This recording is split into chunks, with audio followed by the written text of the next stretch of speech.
northern British Columbia. It's only about 100 kilometres to the Alaskan border from here, and only a few hundred kilometres to the vast wilderness of the Yukon area and then the Arctic Circle.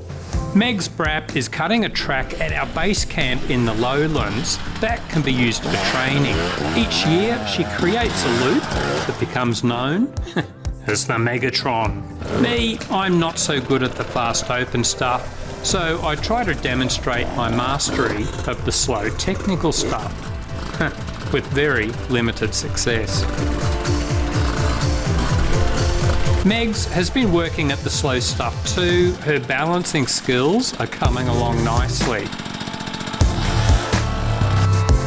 Her log hops, not too shabby either.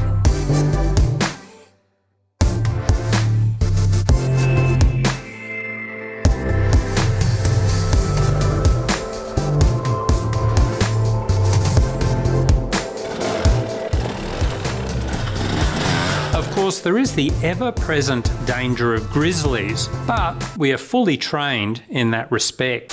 When the grizzly attacks, duck in and climb on its back. Go for a rear choke hold until the bear passes out. Congratulations, you did it. Now snap out of your fantasy, and realize you died somewhere around step 2, you dickhead.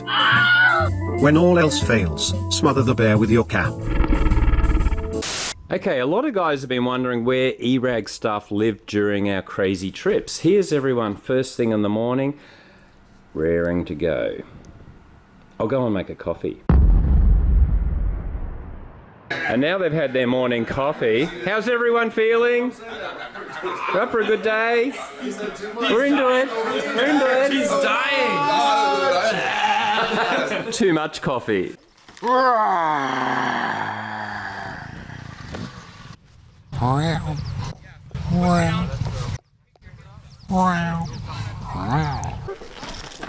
So, where are we off to today?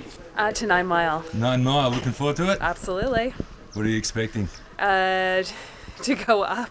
Up the hill. That'd be a good result. That's right. How about you, man? What are you thinking that today's going to be like? Up is up.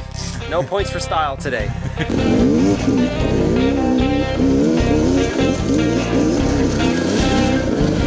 And it is up.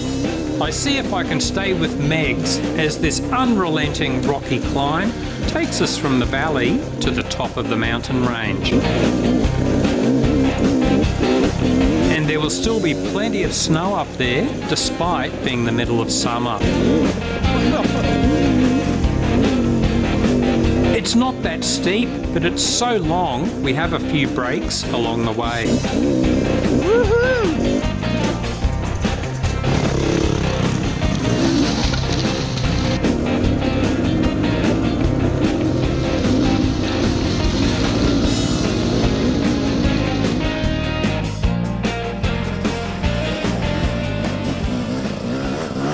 And finally, the summit.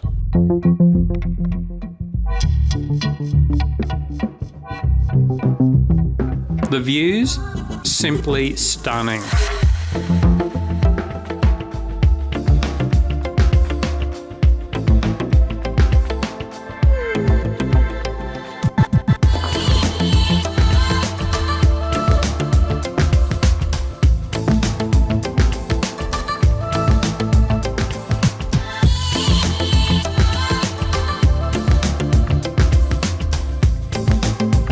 It's summer and the temperatures up here are about the same as an Australian subtropical winter.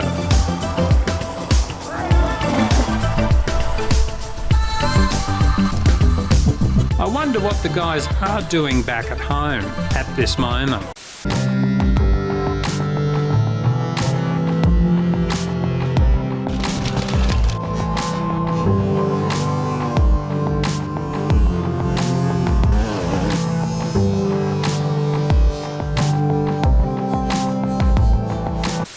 Well, it looks as though we are riding in snow, whether we like it or not.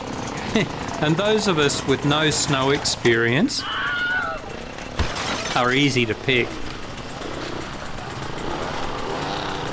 Various parts of the track are buried in several metres of snow, so there is no detour available. Oh, spewing. Let me get back there quick enough. You think I'm not on the right place?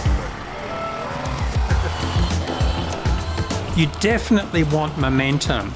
It's kind of similar to soft sand in that respect, but different in so many other ways.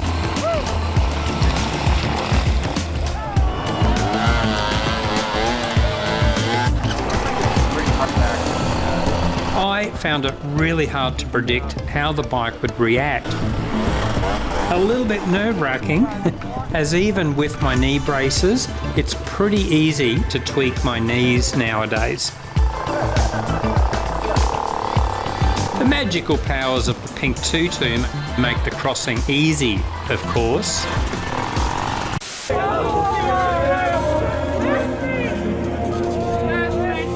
The pink tutu was originally intended to shame dirt riders who made the biggest mistake. To explain further, here's the semi-righteous Archbishop Kerr from the Order of Perpetual Traction. What the hell is this tutu? It's the Traction E-Rag garment of shame. You don't get it for being a bad rider. You get it as punishment for screwing up. Previous offenses: crash on a flat straight road, near drowning, lost suitcase and hit truck in traffic, set fire to own car on way to ride, abysmal bike maintenance, the ride guide who lost track of his group, broken collarbone on first basic drill, slept through the entire first day of a week-long ride, landed in hospital because he didn't take his own advice, being South African.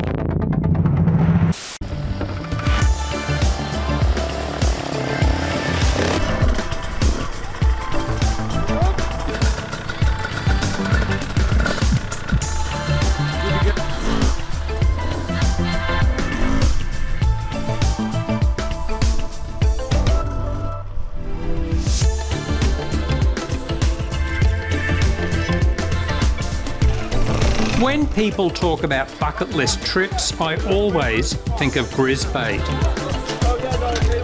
Crisp mountain air, Alaska off there in the distance,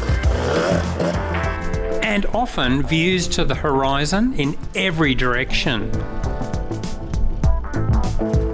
Later that day, I asked a few of the guys why they ride. I ride dirt bikes because I get to meet all sorts of people and ride in terrain like this.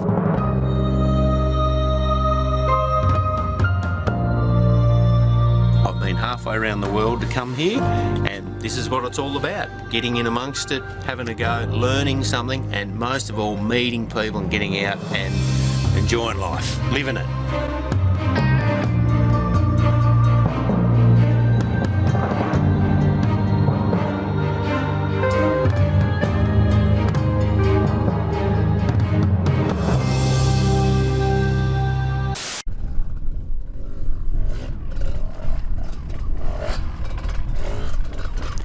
Despite the thin air at these altitudes, we can't help messing around.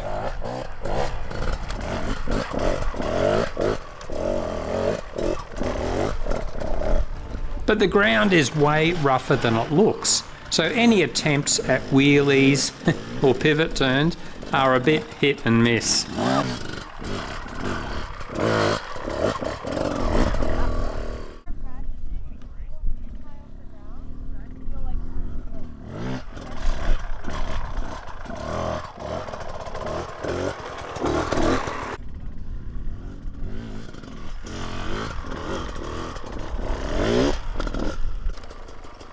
Occasionally there are steeper sections along this mountain range track, and these can be surprisingly difficult. Come on, Ryan. Nice work.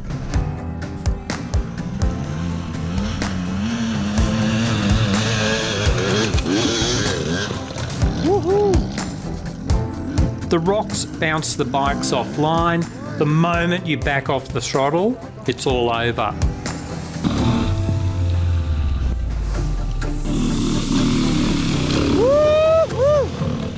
Awesome! Awesome work, Arthur. But if you are going to drop the bike, it's certainly a beautiful spot to do it. Woohoo.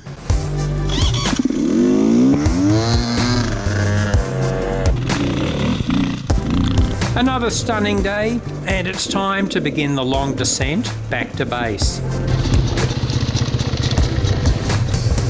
It's a tough life.